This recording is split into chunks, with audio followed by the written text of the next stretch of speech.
ہر طرح کی تعریف اللہ کریم و منان کے لیے ہے، جو نعمتوں سے نوازنے والا، نوازشیں عطا کرنے والا اور بہت احسان کرنے والا ہے۔ میں اس پاک ذات کی حمد بیان کرتا ہوں اور گواہی دیتا ہوں کہ اللہ کے علاوہ کوئی معبود نہیں، وہ یکتا ہے اور اس کا کوئی شریک نہیں۔ اس نے رمضان کے روزوں کو بڑی حکمتوں اور اچھے مقاصد کے لیے مشروع کیا۔ میں گواہی دیتا ہوں کہ ہمارے سردار اور نبی محمد اللہ کے بندے اور اس کے رسول ہیں، اولاد عدنان کے سردار ہیں۔ اے اللہ، درود و سلام نازل ہو تیرے بندے اور رسول محمد پر، ان کی آل و اصحاب پر جو فضل و دانش اور عرفان والے ہیں۔ اما بعد، اللہ کا تقوی اختیار کرو اے اللہ کے بندو، اور اس دن سے ڈرو جس میں تم سب اللہ تعالیٰ کی طرف لوٹائے جاؤ گے، اور ہر شخص کو اس کے اعمال کا پورا بدلہ دیا جائے گا اور ان پر ظلم نہیں کیا جائے گا۔ اے اللہ کے بندو، بلا شبہ انسان اپنی بشریت اور اس میں موجود محرکات اور فطری جبلتوں کی وجہ سے اس کا نفس کبھی کبھی راستے سے بھٹک سکتا ہے اور سیدھی راہ سے منحرف ہو سکتا ہے۔ کبھی کبھار یہ اس کے لیے ہمت شکن ہو سکتی ہے جو اسے اللہ کے مخلص اور نیک بندوں کے قافلوں سے جڑنے سے روک دیتی ہے۔ اسی طرح وہ اس ذاتی تکمیل اور روحانی بلندی کے وافر حصے سے روک دیتی ہے۔ لہٰذا وہ ایک ایسے مناسب وسیلے کا حاجت مند ہوتا ہے جو اس کا ہاتھ تھام کر وہاں لے جائے جو اللہ کی منشا ہے، یعنی دل کی درستگی، منہج میں استقامت اور صحیح راستہ۔ تو ان تک پہنچنے کا سب سے مؤثر وسیلہ روزہ ہے، اس لیے کہ روزہ سب سے نمایاں عنصر اور مضبوط سبب ہے نفوس کو نقائص سے محاسن کی جانب پھیرنے، اسی طرح خوبیوں کو اعلیٰ تر خوبیوں تک لے جانے اور سب سے اچھے طریقے سے ہدف حاصل کرنے کا۔ یہ ایک ایسی عام تبدیلی ہے جس میں لوگوں کی دنیا بھی شامل ہے، چنانچہ یہ اکثر لوگوں کو زیادہ بہتر زندگی پر ابھارتی ہے۔ ایسی زندگی جس میں جلوہ گر ہو کر بھلائی، راستے کی درستگی، اوصاف تقویٰ کو مضبوطی سے تھامنا، غفلت کو چھوڑنا، لہو و لعب سے بچنا اور جہاں تک ممکن ہو سکے لغزشوں سے دور رہنا۔ پورے ایک مہینے جب بندہ اس مبارک تبدیلی پر گامزن رہتا ہے تو اس کے اندر خصلت حمیدہ پنپتی ہے، وہ بھلائی کو چاہنے لگتا ہے اور اپنے نفس کو بھلائی کے راستے میں چلانے لگتا ہے اور بھلائی کی سیڑھیوں کو طے کرنے لگتا ہے، اس لیے کہ عادت تکرار سے پیدا ہوتی ہے، مواظبت سے مضبوط ہوتی ہے اور ہمیشگی برتنے سے راسخ ہو جاتی ہے۔ اس میں کوئی شک نہیں ہے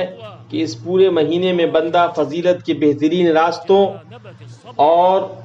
پاکی کے بلند طریقوں کو اختیار کرتا ہے، اس کا اس کے اوپر قوی ترین اور پائیدار اثر ہوتا ہے۔ وہ رمضان کے مہینے کے ختم ہونے کے بعد اسی طریقہ پر چلے گا اور یہ پاکیزہ طریقہ اس کی عادت لازمہ بن جائے گی۔ یہی وہ مطلوب تقویٰ ہے جسے بندے کا رفیق ہونا چاہیے۔ ماہ رمضان میں روزہ انسان کو اس تقویٰ کے لیے بطور خاص تیار کرتا ہے، چنانچہ وہ اس کے عہد پر قائم رہتا ہے، اس کو نبھاتا ہے، اس کی پاسداری کرتا ہے، نہ اس سے بھٹکتا ہے اور نہ کسی دوسری چیز سے اس کو بدلتا ہے۔ پتہ چلا کہ نفوس کو تقویٰ کے لیے تیار کرنا روزے کے واضح مقاصد میں سے ہے، بلکہ یہی وہ معیار اور مدار ہے جس پر روزہ گھومتا ہے اور جس سے روزانہ وابستہ ہے، روزہ وابستہ ہے۔ جیسا کہ بعض اہل علم نے کہا ہے کہ روزے کا ظاہری حکم کھانے پینے اور شہوت وغیرہ سے رکنے اور نیت سے متعلق ہے، لیکن اس کا مقصد خواہش کو دبانا ہے تاکہ نفس تقویٰ تک پہنچ سکے، اور اگر اس مقصد کا مخلوق کو بصراحت مکلف بنایا جاتا تو یہ بہتیرے لوگوں کے بس میں نہیں ہوتا، یہ شریعت کی باریکیوں میں سے ہے۔ ایسا روزہ جس سے تقویٰ ہم آمیز نہ ہو اور جو روزے دار کے قلب سے نہ جڑے تو یہ خالی خلی روزہ ہے جو فرض کو ساقط کرنے کے لیے ہے۔ اس کے دوبارہ رکھنے کا حکم نہیں دیا جائے گا، لیکن وہ تقویٰ کے دائرے سے نکلا ہوا اور اس کی راہ سے بھٹکا ہوا ہوگا۔ ایسے روزے دار کو روزہ کی حقیقت کا ادراک نہیں، اس نے روزہ کے منفی پہلو اور ظاہری شکل کو برتا جیسا کہ اللہ عز و جل کا فرمان ہے، اے ایمان والو، تم پر روزے رکھنا فرض کیا گیا ہے جس طرح تم سے پہلے لوگوں پر فرض کیے گئے تھے تاکہ تم تقوی اختیار کرو۔ اللہ سبحانہ نے اس آیت میں مومنوں کو مخاطب کرتے ہوئے شروعات کی ہے اور تاکہ تم تقوی اختیار کرو پر اس آیت کو ختم کیا ہے۔ ایمان اور تقوی کے درمیان بڑا قوی رشتہ ہے اور مضبوط بندھن ہے، اس لیے کہ ایمان بھلائی کی بنیاد، فضائل کا سرچشمہ اور قابل تعریف کاموں کا مرکز ہے۔ تقوی ایمان کی روح، اس کا ستون اور کامیابی کا راز ہے۔ اس آیت کی شروعات اور اختتام میں ایمان اور تقوی کو باہم جوڑا گیا ہے، جس سے یہ سمجھ میں آتا ہے کہ روزہ کا مقصد ایمان کی قسموں جیسے فضائل اور ذاتی و روحانی تکمیل اور تقوی کے محرکات دونوں ہیں۔ تقوی کے محرکات سے مراد اللہ سے پوری طرح ڈرنا اور خوف کھانا، صرف اسی سے رشتہ جوڑنا اور اس کے علاوہ سب سے علیحدگی اختیار کرنا ہے۔ اسی طرح روزے دار روزے کے منفی شکل اور اس کی مثبت حقیقت کو جمع کرتا ہے۔ منفی شکل سے مراد یہ ہے کہ وہ پیٹ اور شرمگاہ کی شہوتوں سے رکتا ہے، اور مثبت حقیقت سے مراد یہ ہے کہ وہ فضائل کے راستے پر چلتا ہے، سب سے سیدھے اور درست طریقے کو اختیار کرتا ہے۔ چنانچہ نہ تو وہ شور شرابہ کرتا ہے، نہ جھوٹ بولتا ہے، نہ جھگڑا کرتا ہے، نہ کسی کو گالی دیتا ہے اور نہ دشنام ترازی کرتا ہے۔ اور یہی وہ چیز ہے جس کی طرف رسول الہدیٰ صلوات اللہ وسلامہ علیہ نے اپنے اس قول کے ذریعے توجہ دلائی ہے کہ روزہ ایک ڈھال ہے، اس لیے تم میں سے جب کسی کا روزہ ہو تو نہ فحش باتیں کرے اور نہ شور کرے، اور اگر کوئی شخص اس سے لڑے یا اس کے ساتھ گالی گلوچ کرے تو بس وہ اتنا کہے کہ میں روزے سے ہوں۔ اس حدیث کو بخاری اور مسلم نے اپنی اپنی صحیح میں حضرت ابو ہریرہ رضی اللہ عنہ سے روایت کیا ہے۔ اسی طرح نبی صلی اللہ علیہ وسلم کا فرمان ہے، اگر کوئی شخص روزہ رکھ کر بھی جھوٹ بولنا اور اس کے مطابق عمل کرنا نہ چھوڑے تو اللہ تعالیٰ کو اس کی کوئی ضرورت نہیں کہ وہ اپنا کھانا پینا چھوڑ دے۔ اس کو امام بخاری نے اپنی صحیح میں روایت کیا ہے۔ اسی طرح نبی صلی اللہ علیہ وسلم کا فرمان ہے، کتنے ہی ایسے روزے دار ہیں جن کو روزہ سے صرف بھوک اور پیاس ملتی ہے، اور کتنے قیام کرنے والے ایسے ہیں جن کو قیام سے صرف رتجگا ملتا ہے۔ اس حدیث کی تخریج امام احمد نے اپنی مسند میں اور ابن ماجہ نے اپنی سنن میں صحیح سند سے کی ہے۔ اس کا راز یہ ہے، جیسا کہ حافظ ابن رجب رحمہ اللہ نے فرمایا، اللہ تعالیٰ کا تقرب مباحات کو چھوڑنے سے نہ مکمل ہوتا ہے اور نہ پورا ہوتا ہے۔ جب تک کہ اس کا تقرب نہ حاصل کیا جائے، محرمات یعنی جھوٹ، ظلم اور لوگوں کے مال، خون اور ان کی عزت کے ساتھ زیادتی کو ہر حال میں چھوڑ کر، جس نے محرمات کا ارتکاب کیا اور مباحات کو ترک کر کے تقرب حاصل کیا تو وہ اس آدمی کی طرح ہے جو فرائض کو چھوڑ دے اور نوافل کے ذریعے تقرب حاصل کرے۔ گرچہ جمہور کے نزدیک اس آدمی کا روزہ ہو جائے گا اور اس کے لوٹانے کا حکم نہیں دیا جائے گا۔ ابن رجب رحمہ اللہ کا قول ختم ہوا۔ خلاصہ کلام یہ ہے، جیسا کہ امام ابن قیم رحمہ اللہ نے فرمایا ہے کہ اللہ کے تقوی پر روزہ سے مدد ملنا یہ بہت معروف بات ہے۔ کسی نے بھی اللہ کے تقوی، اس کی حدود کی حفاظت اور اس کے محرمات سے اجتناب پر روزہ جیسی کسی چیز سے مدد نہیں چاہی۔ روزہ شاہد ہے اس ذات کے لیے جس نے اسے مشروع کیا اور اس کا حکم دیا کہ وہ احکم الحاکمین ہے اور ارحم الراحمین ہے، اور یہ کہ اس نے روزوں کو اپنے بندے پر احسان اور رحم و کرم فرماتے ہوئے مشروع کیا، ان کی رزق میں بخیلی کی وجہ سے نہیں اور نہ ہی حکمت و مصلحت سے خالی مجرد تکلیف اور تعذیب کے لیے، بلکہ بذات خود روزہ حکمت و رحمت اور مصلحت کی انتہا ہے، اور یہ کہ ان عبادتوں کی مشروعیت بندوں کے لیے اللہ پاک کی کمال نعمت اور رحمت میں ہے۔ ابن قیم رحمہ اللہ کا قول ختم ہوا۔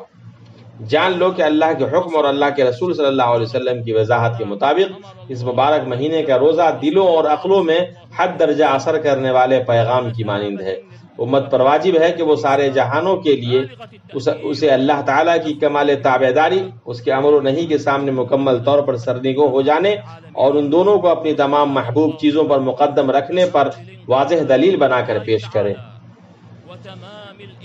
اور اسے نفوس کے تزکیے اور کمالات کے مدارج تک پہنچنے کی نشانی بنا کر پیش کرے، بھائی چارے کے بندھن کو مضبوط کرنے اور رشتوں کو مضبوط بنانے، باہمی شفقت و رحم دلی اور محبت و مدد کو پھیلانے کی دلیل بنا کر پیش کرے، خاص طور پر ان مشکل ترین اوقات میں جن میں مصیبت شدید ہے، جیسا کہ اس خطرناک وبا کی وجہ سے حالت پیدا ہوئی ہے، جس وبا نے ملکوں کو اپنا شکار بنایا اور ہر شہر میں پھیل گئی۔ تو اس بات کی سخت ضرورت ہے کہ باہمی شفقت، ہمدردی، محبت اور تعاون کا مظاہرہ کیا جائے، یہاں تک کہ اللہ تعالیٰ اپنے فضل و رحمت سے ہم سے اور تمام مخلوقات سے اس کے نقصان کو دور کرے، اس کے شر کو زائل کرے۔ اللہ تعالیٰ مجھے اور آپ کو اپنی کتاب کی ہدایت اور اپنے نبی صلی اللہ علیہ وسلم کی سنت سے فائدہ پہنچائے۔ میں اپنی یہ بات کہتا ہوں اور اللہ رب العزت سے اپنے لیے، آپ کے لیے اور تمام مسلمانوں کے لیے ہر طرح کی گناہوں سے مغفرت طلب کرتا ہوں۔ وہ بخشنے والا اور رحم کرنے والا۔